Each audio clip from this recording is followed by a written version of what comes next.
After I found the tiny sign for the Al Safwa lounge, I showed my boarding pass to an agent at the bottom of the escalator and then proceeded up this long stairway up to the front desk of the lounge where my boarding pass was scanned and stamped again. Hi from the Al Safwa First Class Lounge in Doha International Airport. It is an impressive lounge. It's more like a museum than an airport lounge, to be honest, but it's so quiet I feel like I have to whisper, hence why I'm holding the microphone right up to my mouth. There are quite a few people in the lounge, but it is deadly silent. You can hear a pin drop. It is so quiet. I've just had a 3-course a la carte meal. You could mistake it for coming from a Michelin starred restaurant. It was that good. I'll include some pictures now. I couldn't really film during the meal because it was so quiet and I was the only person in the restaurant at the time. So yeah, I'll put some photos on and you can see what I ate, and I will take you on a tour of the lounge so you can see what it's like. You can see the huge ceilings, the impressive water displays, the artifacts that have come from Qatar's National Museum that are just scattered across the lounge. So how did I get access to this lounge is probably the key question you're thinking. So I'm flying to Bangkok from Doha in about 5 hours time, first class, but it's the first class that Qatar Airways doesn't really tell people they have. I'll tell you all about it when we get on board, but essentially it's not a Qatar Airways plane originally. It's not Qatar Airways seating. The staff and the catering is Qatar Airways, but the plane and everything else is not. So it'll be interesting to see what that's like, what the experience is like, how different it is to the Q suites on the 777s. And then it's about a 6.5 hour flight to Bangkok. I land into Bangkok about 7:30 p.m. local time. I've got one night in Bangkok and then we are going somewhere after Bangkok with a local airline that has mixed reviews. Some are raving about it and some hate the airline, so subscribe and you will see how good or bad that airline is. But I am going to enjoy this lounge for a couple more hours, try and find somewhere to sleep. They have sleeping rooms with ensuite bathrooms here, but when I arrived into the lounge about 2 hours ago, I was told that they're full and there isn't a waiting list, so that I should go and find a quiet corner to go to sleep in, which I think I've done here. I've got a big chair. There's probably 2 people in this whole room that I'm in. You can hear slight noises from the main terminal, but not enough to keep you awake. And then we will head on board the not Qatar flight to Bangkok. So I will see you then.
Let me give you a quick tour of the what they're calling the shower room.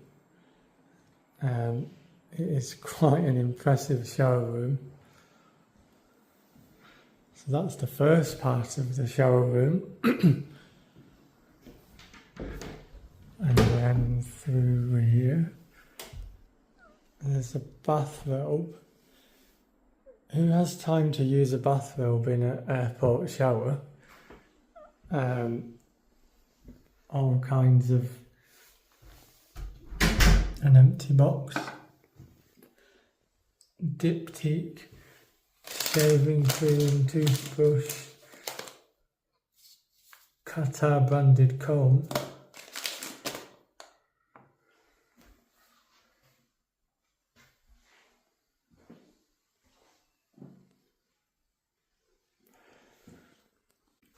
so after travelling for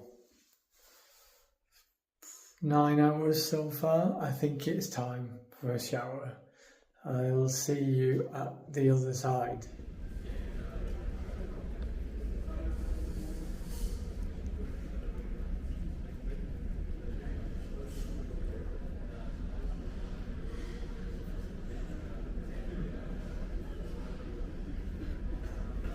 It turns out I did have some footage of me eating, so I had an Arabic meze, which was hummus, mutabel and muhammara, and they even had gluten-free bread and copious amounts of the non-alcoholic champagne. I think I went through 2 bottles in the lounge alone because people kept filling up my glass, and I just couldn't object to the tasty non-alcoholic champagne.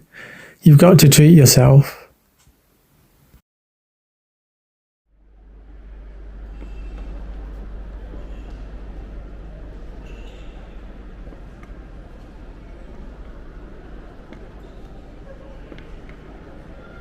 Before I left the lounge, I decided to have one last look around this magnificent, relaxing, calming lounge in Doha Hamad Airport.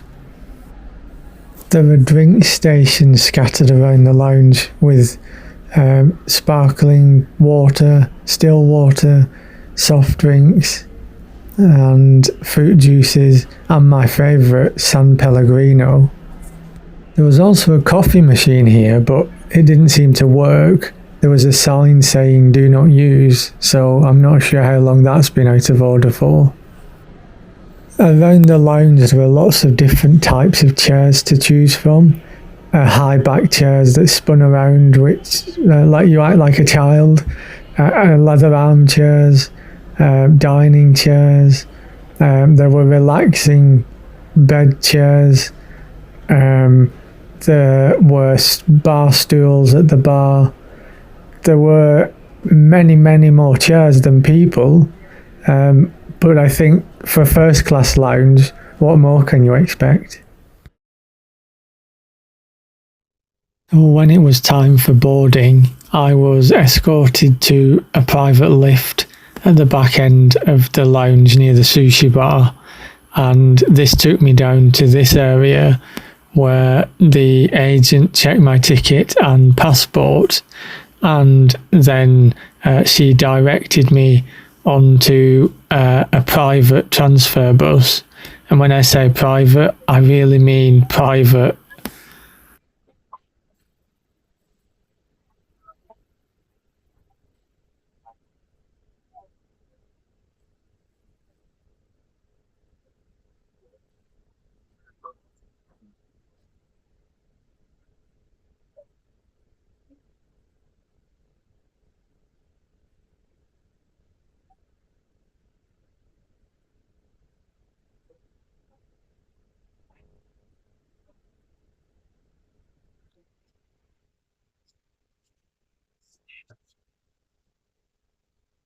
So I'm on the first class transfer bus to the airport.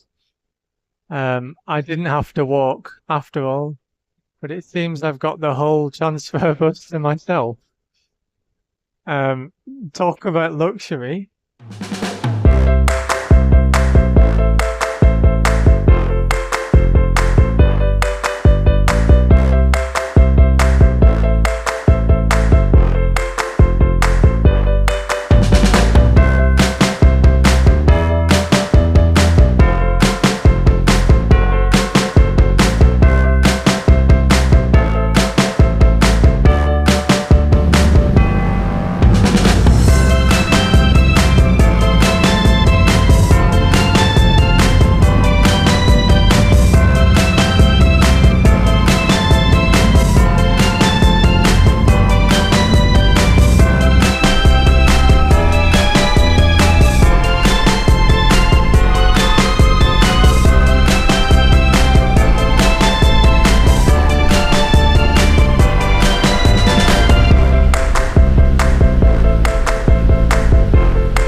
Let me talk you through the seat. So we had some headphones, a really big side table with the dining table inside, a footrest with a cushion, quite a lot of storage, a screen that pulls out, some magazine storage, a light, an armrest that you can pull down, really comfortable seat, another light that you can adjust at the side as well, really comfortable seat.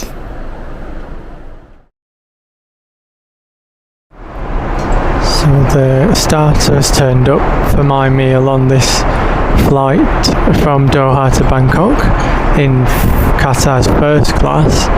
The first dish is a quinoa salad.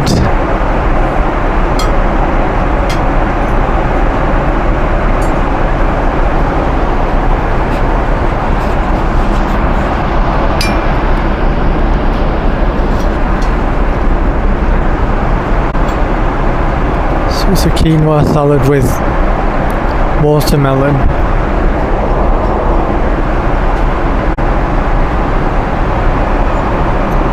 And some tomatoes.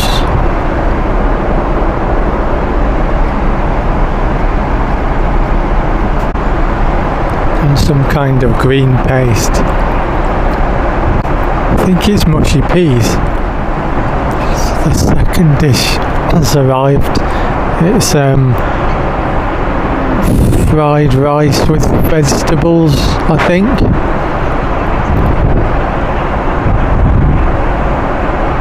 I don't know what these are.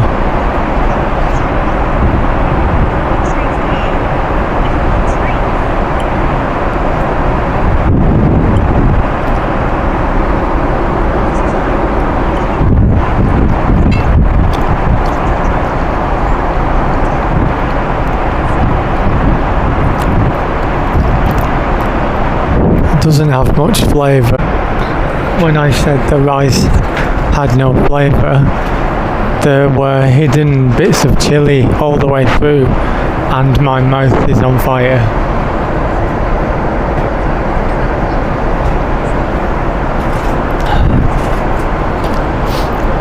But dessert has arrived, and it's another fruit salad.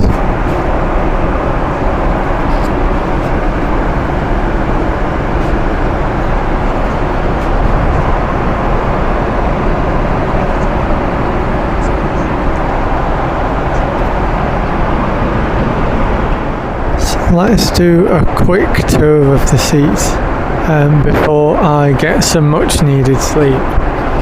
So the TV pops out like this.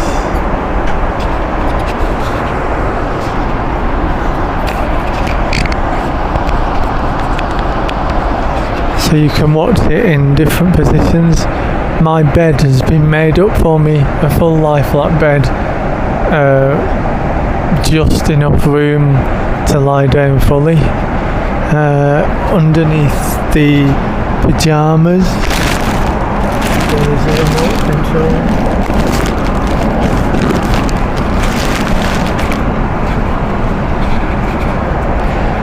So that is Qatar Airways.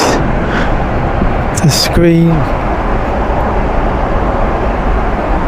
that's Qatar Airways.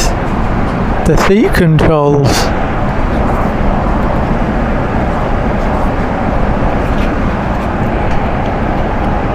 are not Qatar Airways, they are Cathay Pacific. And the reason that Qatar don't advertise this as one of the flagship first class services is because this was supposed to be a temporary fix. These aircraft are leased from Cathay.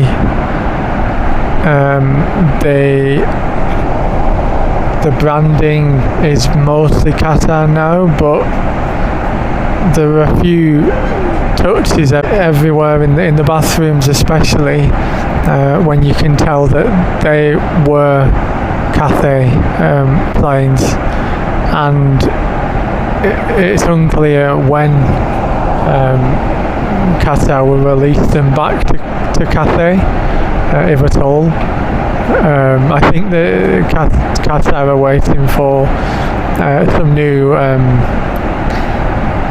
deliveries from Boeing and Airbus, and I guess then the decision will be made on whether to keep them in the fleet or not.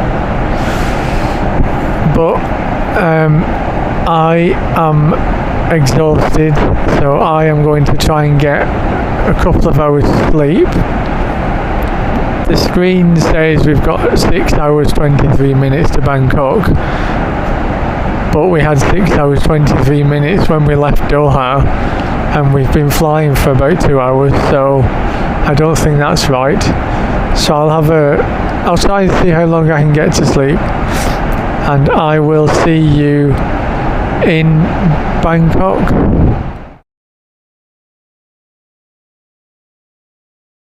As you can see, there's lots of leg room.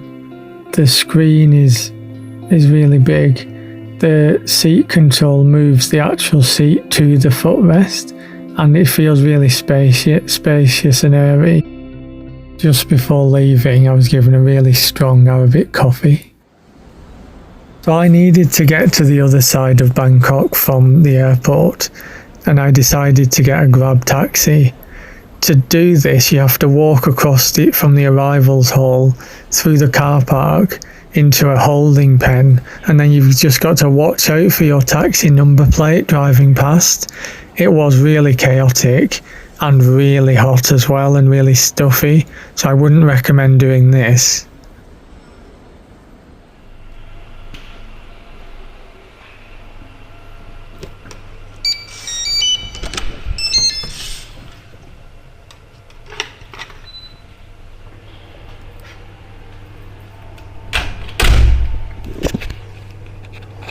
Well, I've just got to my hotel near Bangkok's Doha Hamad Airport. This is the 12 Residence Hotel, I think it's called. It's taken me 90 minutes to get here in a Grab taxi from Bangkok Suvarnabhumi Airport. I had to wait half an hour for the Grab to turn up in a cattle pen, which is the Grab waiting area. Let's have a quick tour of the room, and then I'll tell you about Qatar Airways first class from Doha to Bangkok. So we've got a nice big bed, a dark room with no lights, a balcony, I think, a TV, and a small bathroom. It'll do for one night. Tomorrow I'm off to somewhere else, so subscribe and follow me on my next adventure from Bangkok's Don Muang Airport, which is about 15 minutes by taxi from this hotel. I've got a nice early start tomorrow, which is not ideal, but we will see if I wake up in time. So what did I think of Qatar Airways first class?